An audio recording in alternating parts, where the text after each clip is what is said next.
Hi, Coach Miller. Hi. Thanks for taking the time to sit down for this video interview.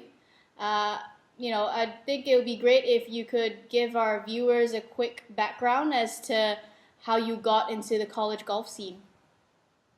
Okay. I've been coaching here at Santa Clara University for 12 years now. And strangely enough, I got into coaching because I was sort of drafted by some players. I was competing when I was in my 40s against a lot of young kids, in the amateur ranks, and some of them happened to be obviously college players. And I knew a few of the players at Santa Clara when their coach left. Mhm. And just from competing against them and, just in general. And having gotten to know them, they were just wanted me to coach their team. And so I didn't know anything about coaching at the time, but I was willing to give it a try. And, that started this whole process. And so I've been doing it for 12 years. I've learned quite a bit since then. I didn't know a whole lot 12 years ago. Hopefully, I'm a little smarter now than I was then. But it has been fun, and yeah, it's been a great experience. And yeah, I've enjoyed coaching at Santa Clara. Fantastic. So, with 12 years of experience down on your belt, you can definitely give our recruits some good guidance as to how to prepare for the college recruitment process and also how to identify the right college for them. So, let's jump right into the questions. The first one is, how do you suggest recruits learn how to build a solid balance between academics and golf prior to college?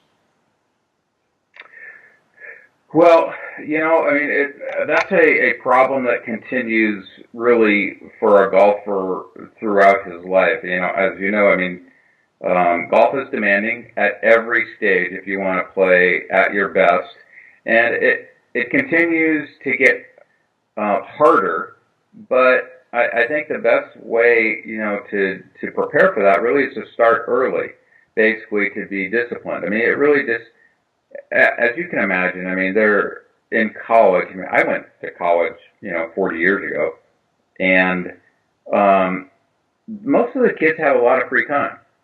So, what it takes for a student athlete is just to kind of put that free time to use for doing something you love, hopefully, which is the sport you select. So, the more that nowadays it's so hard to play Division One golf. The kids learn at an early age because they're taking so much time to prepare, to try to play at this level. They have to be disciplined early. Mm-hmm. The kids that are kind of sliding through and just sort of playing golf and sort of going to school and having fun, they're probably not going to succeed to be good Division One players. It's going to be very hard. They have to be extremely talented to be not disciplined already in terms of their academics to really balance. Let's be honest. Everybody's social. Even the kids in college have fun. There's still time for that, but they just have a whole different balance. And if you haven't learned that in high school, you're not going to be successful, at the college level. You have to understand it, and it's really more about you know enjoying that time that you're dedicating to your sport instead of the other things that you could be doing. You could be hanging out with the girls, you could Mm-hmm. be out drinking, you could be doing a lot of other things that a lot of other kids are learning to do at a younger age. But if you enjoy your sport, in this case golf, more than those things, you're probably on the right track. You're at least giving yourself the best chance. So it's not so much about something you have to do different. You just have to look down deep inside yourself and say, is this what I'd rather be doing Mm-hmm. than those other things that, you could be doing, having fun and going to the beach? Well, maybe you don't, I don't know if you go to the beach there, but, that's what kids do here in Northern California. There's lots of distractions, obviously, and you just have to make that decision that that's where you want, you know, to spend your time. And if Yeah, that's what you love, then that's probably you're making the right choice. it's all about identifying your priorities and then deciding what you're going to focus your time on. That really, kind of sums it up. I mean, you just have to love it, Mm-hmm. honestly. And to compete at the highest level over here, there's so many kids that are so dedicated and love playing golf so much that, lots of times they pass by the kids that are more talented that just don't have that same desire. There's lots of kids that are better athletes, maybe better golfers, but they just don't have the same passion for the game. And in the end, those are the players that succeed at the college level. Those ones with that passion than the ones that maybe be better athletes and more talented. It's really, and it makes it tough for us coaches because, we see the talent, but, it's really hard to judge that passion. Definitely. So, when do you suggest recruits start their college golf research process? Yeah, I mean, for an international and domestic, it's kind of it is sort of the same, but it's different. Um, preparing for if you want to play college golf in the United States and you're an international player, it really the first step of that becomes learning English, unfortunately. I mean, you really have to start early, with your English skills because, it's really going to take away from your ability to play successfully here if you're spending so much time trying to get up to speed, really just figuring out how to learn what people are saying in classes. Mm-hmm. Obviously that's something we'll talk about later, but that's the first thing you have to start with. In terms of the whole recruiting process from a coaching perspective, unfortunately, the recruiting is becoming earlier and earlier, as you know. But that really affects the top level players, really the highest level players. Kids, I'd say international kids, if you have a world amateur golf ranking Mm-hmm. below 600, Mm-hmm. you're probably going to be highly desirable as a potential college Division I college player. Okay, so you're talking about somebody in that position that if they really have the ability to go to school and learn English and can want to play at this level, they probably can, and they probably could get recruited fairly early in the process. Early means probably a school wanting to commit a large amount of money to them at least by now in their junior year, Okay. early in their junior year. So in order for them to know you, they would have had to started the process at least a year earlier to say, who is this person? What level of academic, level are they at? What's their English level? How how much do I want to take a risk on this person being able to really come to the United States and play Division I golf and stay for 4 years? All of those that analysis that a coach goes through for an international player needs to really start early for a top level player. It's almost like Now, 14, 15 years old for a top player. yeah, for a top player, you're really looking at kids that are 14 or 15 years old to at least start the process. Mm-hmm. I mean, they don't have to be ranked that high then, but they need to be on the radar. And if they're playing at a high level and they continue to show that their game's improving and their ranking goes up, and that it looks like that they're going to be able to handle school in the United States, then they're likely to get a commitment from a coach very early on. Now, internationally and here, the not non-elite players still get recruited mostly in their junior year, which junior year of high school here. Yeah. But most of the recruiting goes on there because we want to see as much as that recruit as possible before we sign them, which is early in their senior year of high school. So that's November of next year. We'll be signing the kids that are seniors. So we for the kids that are developing or advancing or getting better, or maybe we're not sure about, we're still looking at those kids in their junior year. So it kind of just depends on which category you're in, but still, the earlier that you get on the radar for a coach, the better. And it doesn't take much effort to put into your system, the various coaches and email addresses, and let them know who you are. And if you're really dedicated to come and play in the United States, to just let them know your progress. We can't really recruit directly on the NC2A. Doesn't really allow us to directly recruit kids until their junior year in high school. Mm-hmm. So there's a limitation to what we can do in response to that. But you can call us and you can email us and keep you posted as much as you like. Definitely. I think that'll be really useful information to really get many of these athletes off their seats, to start emailing coaches really early so that you guys can track their progress as they improve. There's really no downside to that. Mm-hmm.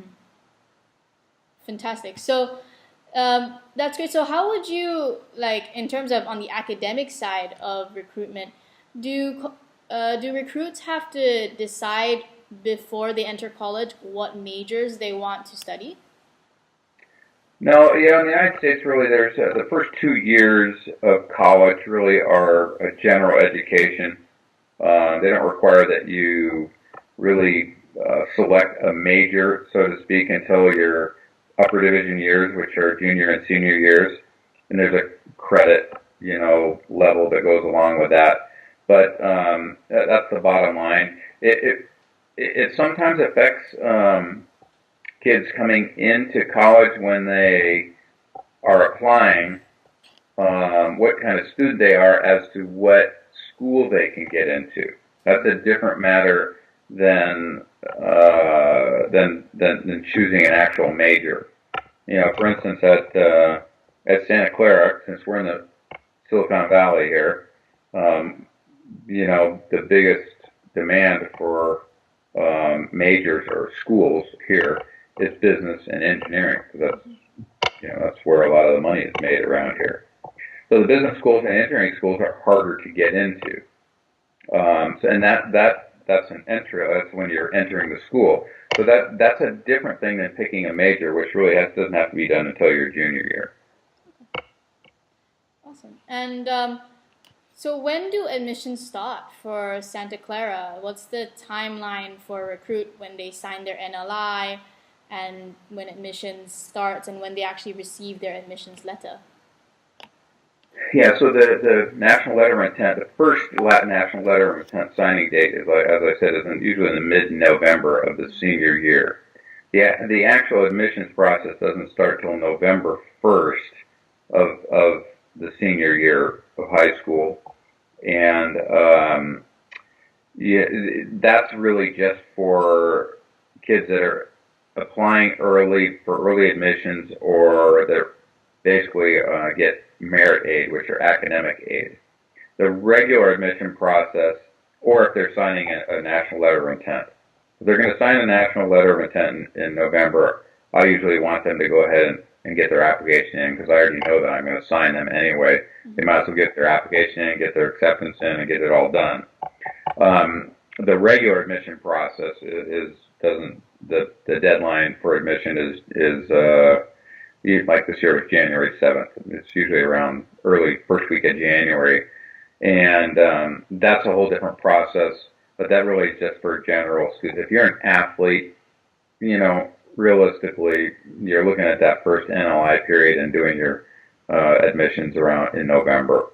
There is another signing deadline, which is in spring of the senior year. That's when we sometimes sign kids that we've maybe been watching where they weren't quite ready to sign in the early period, but maybe they've played through their senior year in high school and played really well in their senior year, and maybe we want to add them to the team in the spring. But that's less usual process. Most of the signings occur in November. Yeah, would you say that the second signing period is a little more rare for Santa Clara? And if any, it would be a non-scholarship spot? Exactly. So it tends to be, kids that kind of work hard and work their way into playing Division I golf, and you're kind of giving them a chance, maybe to continue to develop, rewarding them for, as I said earlier, talking about the kids that maybe have the passion, but maybe haven't shown the numbers in their previous years. Sometimes you get those kids that just have a little bit of a chip on their shoulder that they didn't get really recruited early, and they work really hard in their senior year, and sometimes they pass some of the kids that you sign and are better players by the time they enter college because they put more work into golf in their senior year of high school than some of the kids that signed early and then just kind of cruised for a year and had fun in their senior year of high school. So it does happen, and it's worth keeping an eye on those kids because, again, there is this whole wild card of how much passion do the kids have. But it happens. But yeah, most of the time they're have little or no scholarship money, and they're last minute add-ons. Well, it's still great to know that there's so many opportunities out there, especially for late bloomers, or as long as you work hard, and coaches do appreciate and observe the effort being put in. Yeah, it might be a little tough, for a Stanford or UCLA, some of the real top-level schools. They don't really take chances like that as often, but some of the, sort of smaller schools like us, or, schools that are, ranked in the top, third of the country, but maybe not in the top 50 in the country, we tend to kind of look for those gems a little bit more. Take some chances a little bit on kids that really, maybe diamonds in the rough. Mm-hmm. Yeah, yeah, yeah, and I think one of the things that we've been trying as Added Sport in Asia is trying to spread the awareness of slightly smaller schools like Santa Clara, but are still fantastic education opportunities. I mean, you're right by the Silicon Valley. So to round off this interview, can you share with us some of the reasons why a lot of athletes are actually looking to Santa Clara for a college golf experience? Over most parents in Asia think that Ivy Leagues are the only way to go, but what are the benefits that Santa Clara offers over such larger institutions? Yeah, I mean, so there is a sort of it's a whole different trade-off there. So, typically, when you're looking at Ivy League schools or some of the really sort of elite academic institutions, especially on the East Coast, they're really not great places to play golf. Basically from a weather perspective. So they're not.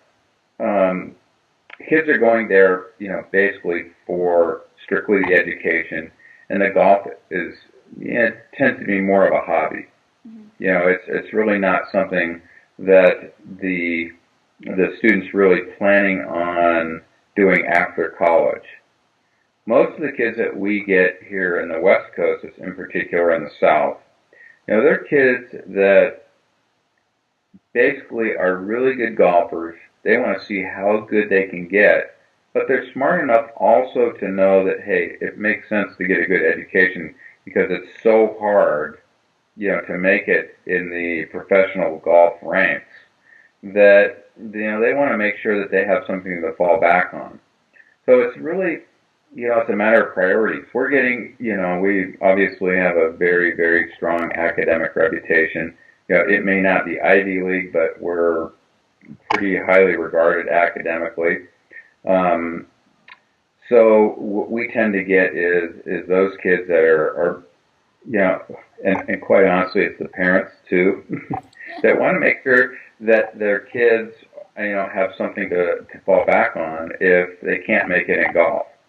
So in the Ivy League schools, rarely are you going to find a kid that goes tries to play professionally after college.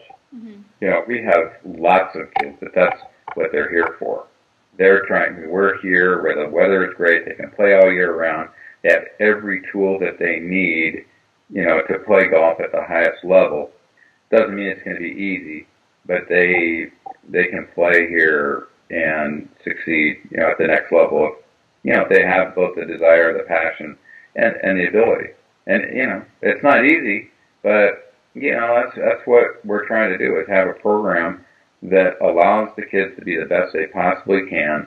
And then, by the way, if it doesn't work out, well, you got lots of opportunities basically here because we're right in the middle of the Silicon Valley. There's tons of jobs, lots of money, and very good contacts, you know, for the kids to make here because it's, you know, it's just a lot of alum here that have been very successful and are looking for Santa Clara grads. Absolutely. So thank you so much for your time, Coach Miller. I know a lot of our viewers will definitely appreciate all the advice that you've given us over this web chat. And thank you, and My pleasure. all the best to your team for the upcoming season. Okay, thank you. Happy New Year to you and all your listeners, and you know, go Broncos. Yep. Till next.